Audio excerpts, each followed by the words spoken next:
everyone to BuddhistMala.com. Our company is Sakura Designs, and today we'd like to offer a do-it-yourself mala making class, how you can make 108 bead prayer beads for your mantra practice by knotting in between each bead.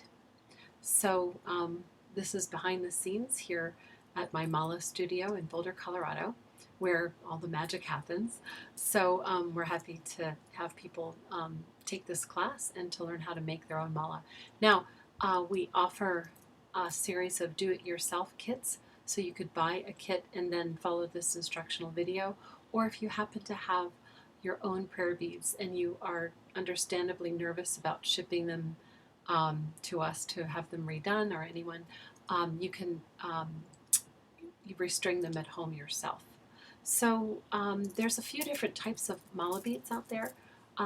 Most of them are 108 beads, and they will either have a tassel at the end, like you can see here with this rose quartz mala, a well-constructed tassel, or they will have a snake knot or an adjustable macrame knot at the end, as you can see here with this jasper mala. It's got dangling beads at the end.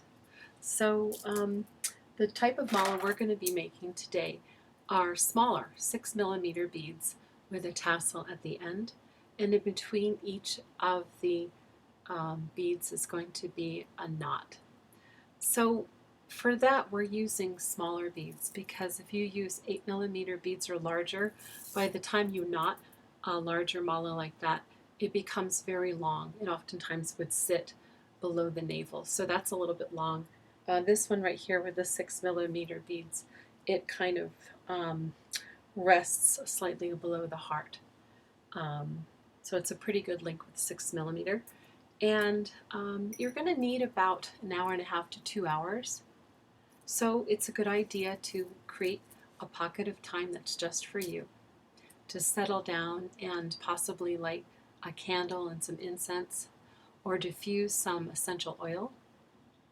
You might want to put on some type of calming music like soundscapes or Native American flute music I like, and just take some time out just for you to do a mala that connects yourself to your groundedness. You can set an intention to open a certain quality of energy.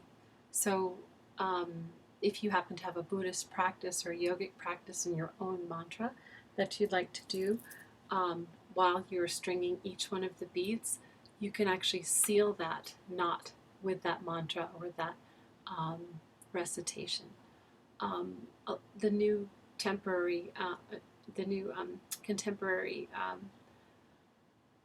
methodology is called intention malas. So instead of using a Hindu or Sanskrit or Tibetan mantra, you're actually going to be setting an intention. You might say something like, if you're trying to bring in love, my heart is open, or I am lovable, or some type of affirmation. So every time you would do one knot, you would actually recite that mentally or semi-audibly if you're alone. So I invite you to join me, and we'll get started in the studio, and I'll show you how to make your own do-it-yourself Buddhist mala with a tassel and a knot in between each bead. We're not really giving out our trade secrets. We are professional mala makers. I have been running BuddhistMala.com since 2005, and making beads even before then. And the way that we are making them is slightly different than the way I'm going to show you. If you want to have the strongest possible prayer beads or rosary made for you, you can buy one of our ready-made ones, or have us make one for you as a custom design. We're using state-of-the-art materials, really high-grade microfilament cable, or a Japanese knotting cord. But the way we're showing you, we're going to be using a German nylon, and this is an easy way that you can do it at home. There's lots of different ways to make Buddhist malas, but the way we're going to show you should last pretty well, and it also should be fun to do. So please join me. Okay, so welcome to our Buddhist Mala design studio, and I'm going to be showing you how to make your own Buddhist mala beads with our DIY kits.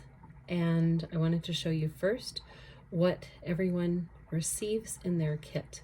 So these malas are 6 millimeter, so everyone will receive 2 strands of your bead of choice, which is slightly over 108 beads.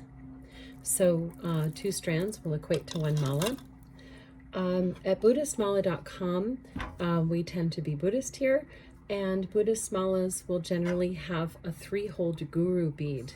That is the T-drilled bead that is at the end. It's the focal bead. So all of our kits have a guru bead included. You get a packet of German nylon cord. It's called Griffin, and the size is a number 8. Number 8 is a really good size for 6 and 8 millimeter malas, as the holes are about 0.8 millimeter, so it works perfectly. You also have a ready-made tassel material. You get a pendant.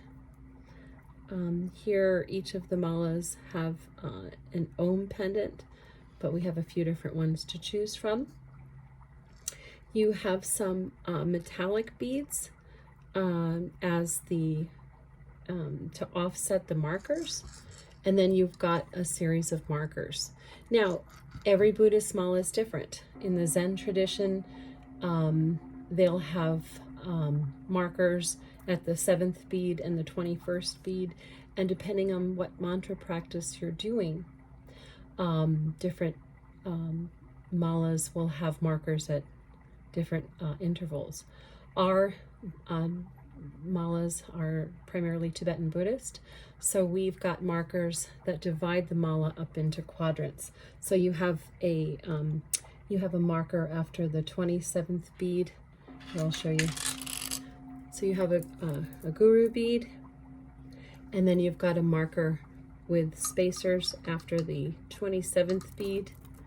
Halfway through the mala, we have a marker offset by silver adornments, and then a pendant, and this divides the mala into quadrants of 27 beads. So that's basically what we're going to do today. And 6 millimeter is a really nice size because that comes down slightly right below the heart. So it's an easy size to work with, especially if it's the first time ever making a mala. So making your own mala is pretty special because, you know, it's a meditative practice. There's 2 ways that you can make it. You can either make it with knots after every single bead, or you can make it just putting the 108 beads on with the markers. So today I'm going to show you how to make it as more of a meditation, where we are having a knot after every single bead. So it's really a special kind of grounding practice for a person to do. And there are a few things that don't come with your kit that you should probably have in their household items. So you should, you know, be able to have one, make sure they're important. One is a good pair of scissors, a pretty sharp pair of scissors.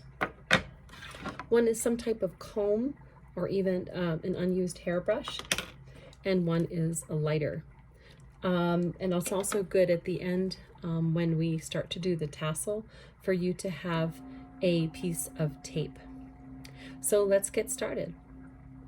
So first and foremost, you're going to take the knotting cord that comes with your kit, and you're going to open up the package. So I'm going to have that open. And the first thing you're going to see is that it has a needle on it, which is super cool. Now, this is not exactly how we make malas here. We use different materials, but this is a great DIY kit for anyone who's never made malas before to be able to string a mala and have something that is really personal and they made at home. We make ours slightly differently. We use microfilament cable or a Japanese knotting cord. But this is great. This is a nylon cord and it's pretty sturdy. So what you do is you unwrap it all the way. And it's pretty long. Okay, you're going to leave about 6 inches at the end. So I just go ahead and leave about 3 strands on the card. That's a good idea. So, when this cord is new, it's nylon, so it's a good idea to pre-stretch it. So I take it in about 6-inch segments and I just pull gently, and that's called pre-stretching the cord. Okay. All right. So your cord is ready to go and pre-stretched, and you see your needle right here. And we're going to put that aside. Now we're going to take the main beads for our mala. This is a snow white agate, and it's also called white jade, but it's a snow white agate. And I'm going to cut the beads and put them in a bowl.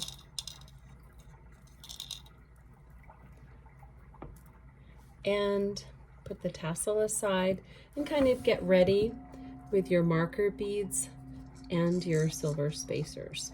So I put those aside and we're going to go ahead and begin. So the very first thing that you do when you're making a mala is you start with the guru bead, because we're going to work sort of from the guru bead and up and around and then meet it again at the end for the tassel. So you want to first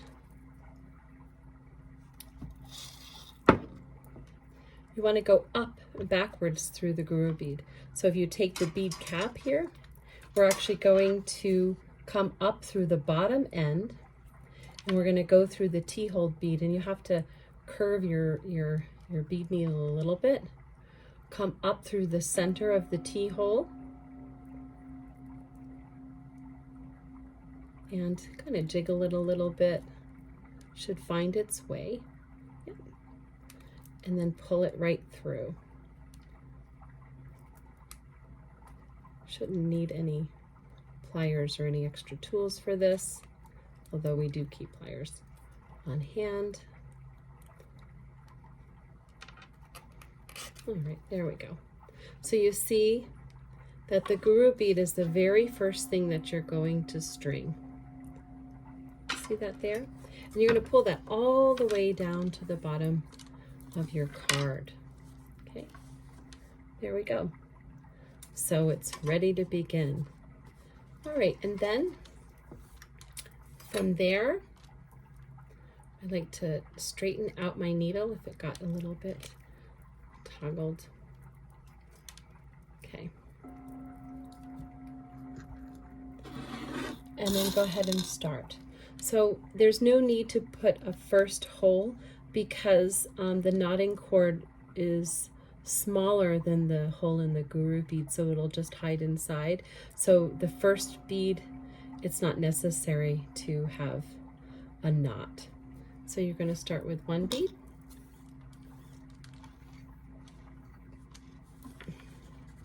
Okay. And so that's going to be your first bead. All you do basically is tie an overhand knot like this, just like you would be tying your shoes, and carefully pull all the cord through that knot and then tighten. There you go. So there's your first knot, and that bead will sort of butt up against there, and then we'll continue on. So it's as simple as that. And you do this for 27 times. Pick another of your main counting beads. There you go. And you push it right up against the next one. You're actually going to be pushing quite firmly with your hand. and then an overhand knot while you're holding it. And make sure to not lose the tension. It's like when you're tying a birthday present. You don't want to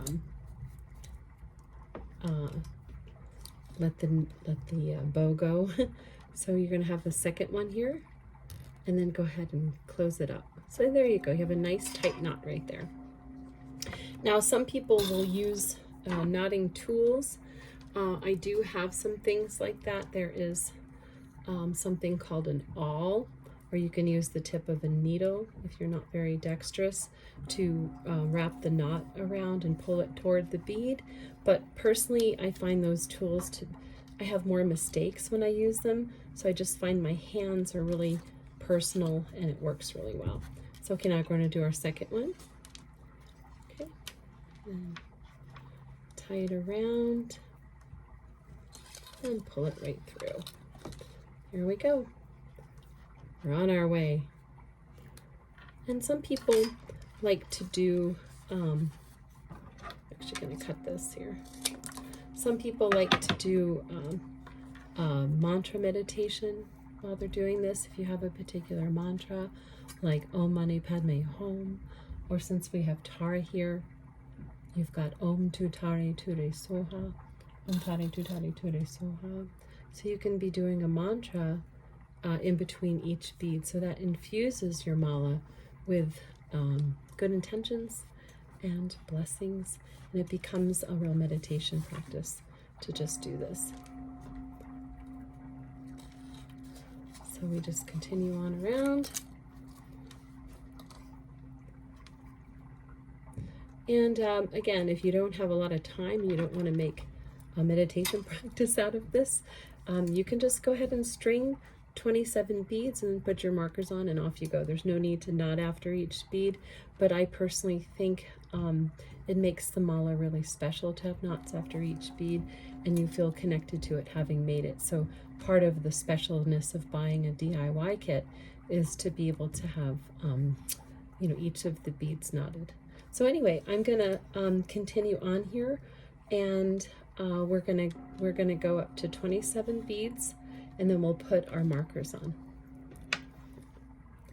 Okay, so I'm at the 26th bead now, and as you get closer to stringing your mala into the first quadrant, it's always a good idea to count, because you'd be surprised how it's easy to miscount your mala. So I count by threes: 3, 4, 5, 6, 7, 8, 9, 10, 11, 12, 15, 16, 17, 18, 19, 20, 21, 22, 23, 24, 25. I count twice. 1, 2, 3, 7, 8, 9, 10, 11, 12, 15, 18, 21, 22, 23, 24, 25. Okay, that's 25 beads on there. So here's going to be the 26th. Once again, put the bead on. Put your finger right at the end of the bead, very, very tight. Go ahead and do an overhand knot, and then pull the cord through. Make a knot, and then press the knot by holding the tension the entire time onto the bead and make it tight. So.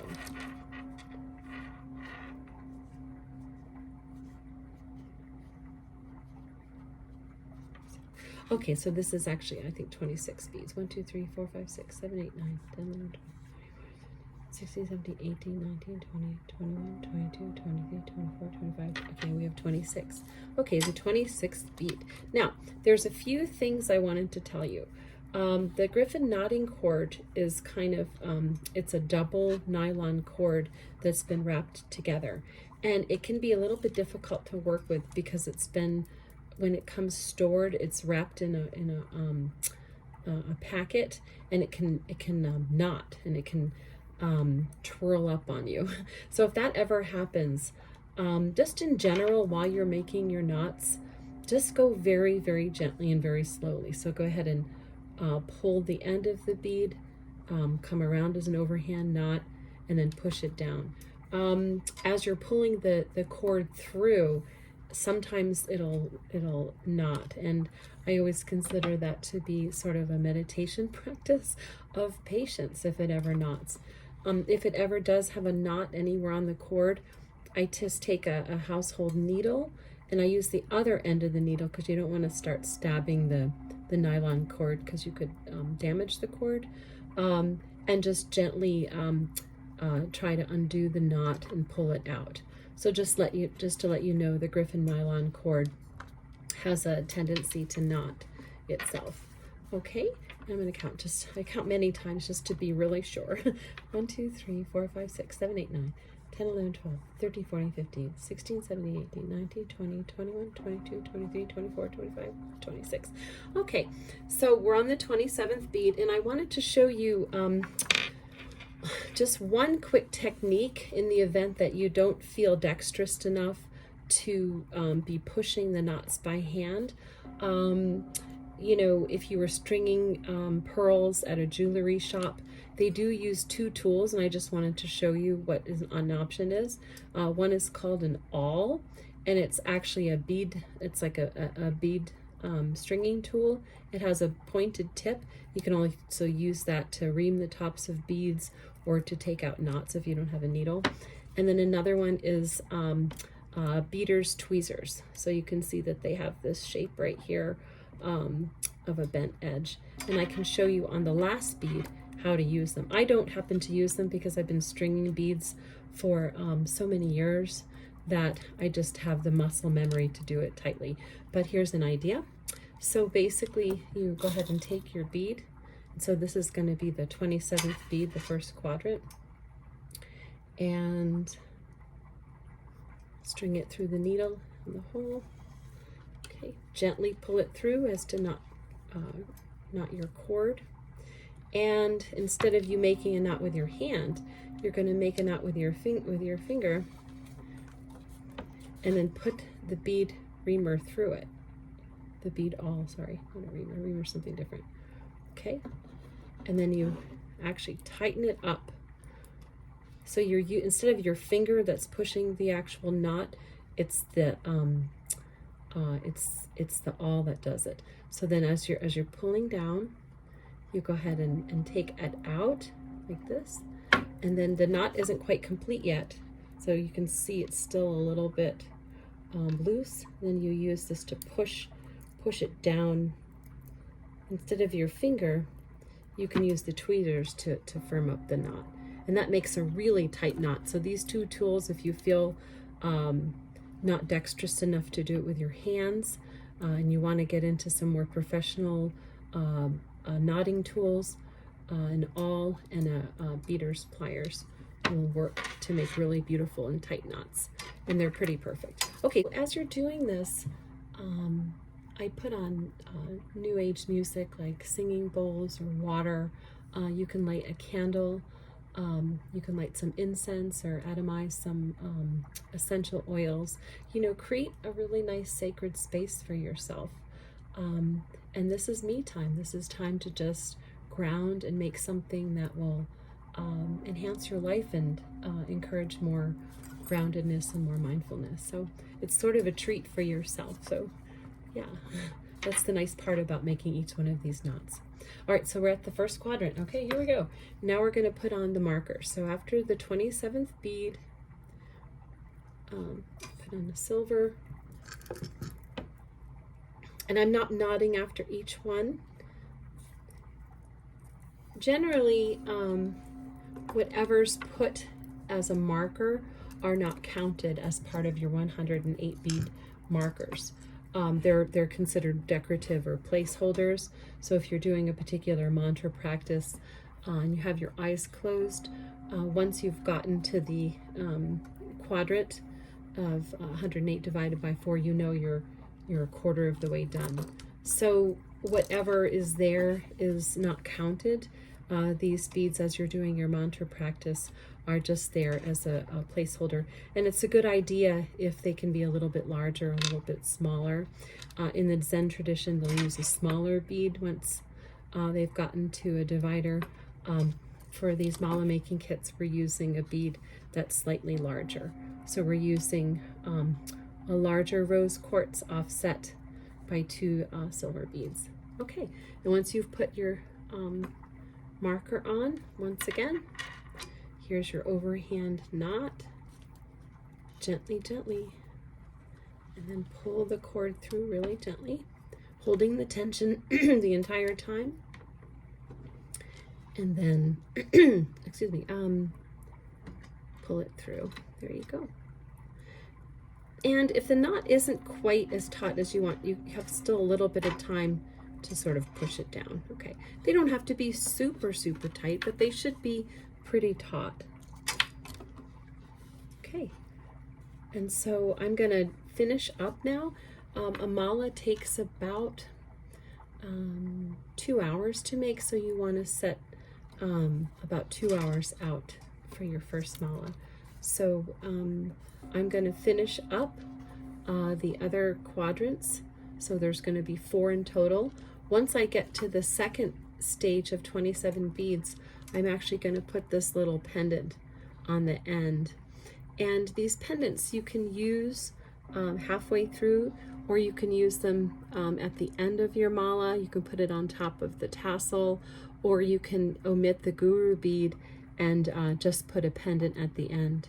So there's a lot of different options, and I will finish this mala up and come to the far end, and we'll work on how to complete the mala by putting the knotting cord through the guru bead, and then how to make a tassel in a few minutes. Okay folks, so now we have completed the mala stringing. About 2 hours later, I didn't burden you by having you watch every single bead, but this is where we're at right now.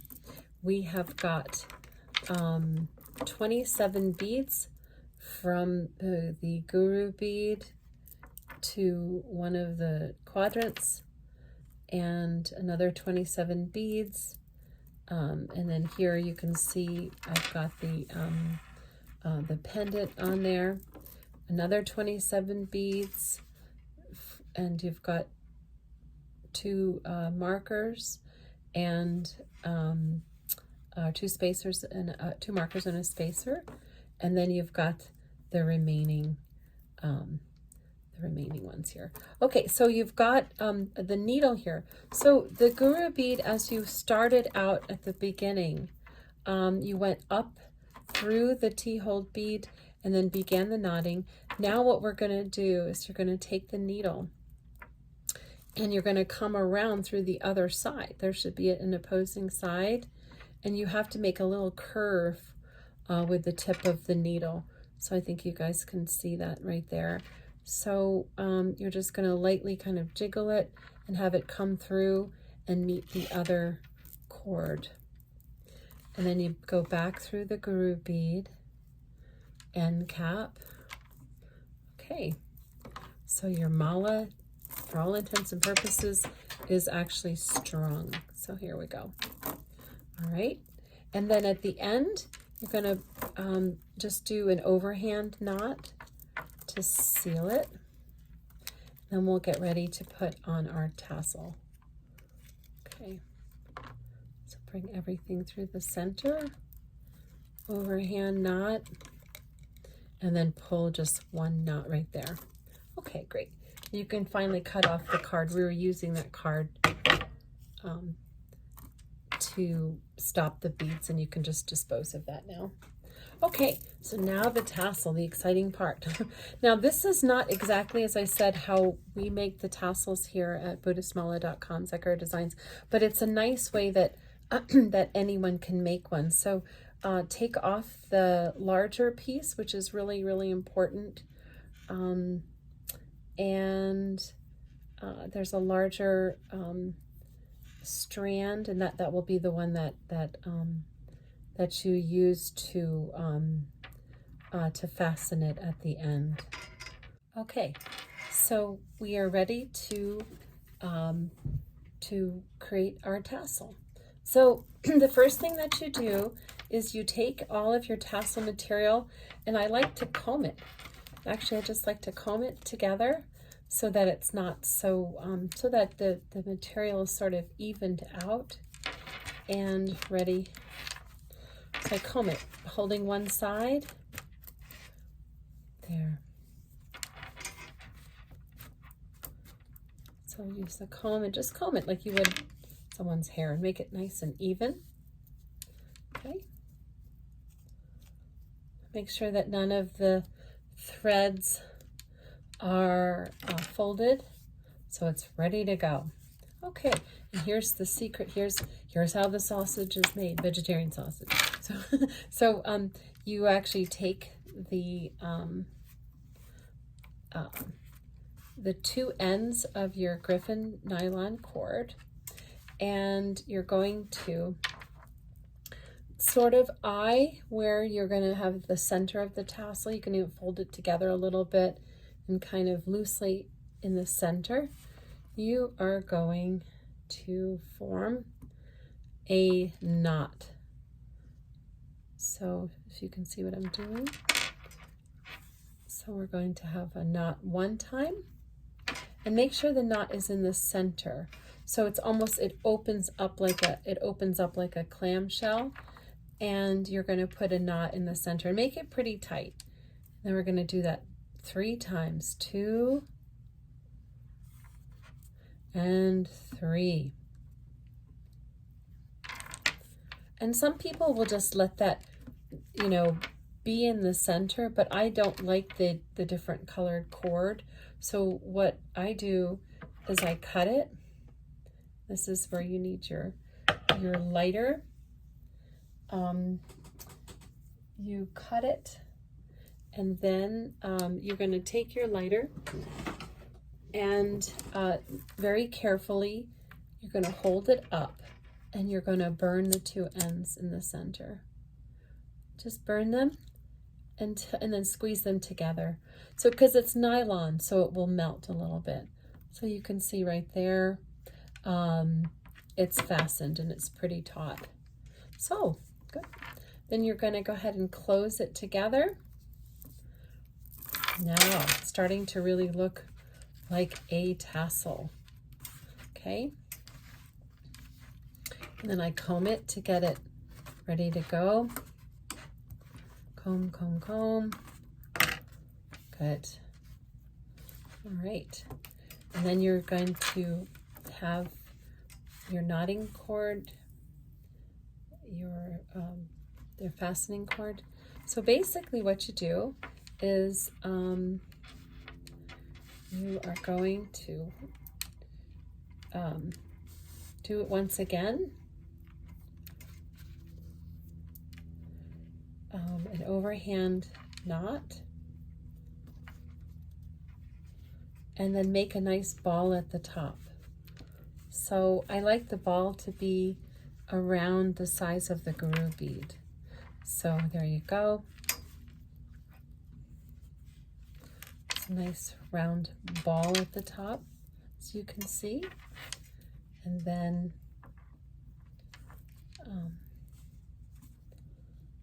you wrap around a few different times, 2, 3, 4, about 4 times. Okay, and then you meet that other end that you wrapped around, and you do another 2 overhand knots, 1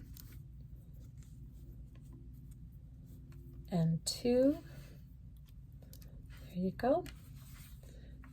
And then you just cut off the excess. There you go. All right, you've got your tassel pretty much made. You pull up a little bit tighter, and then I kind of form like a little ball here. So then I comb it out. Make sure it's all even while I'm holding it. Comb it out.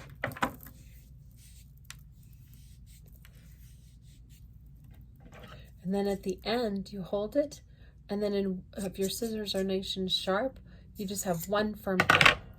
You dispose of the leftover, comb it again. Make sure that there's no extra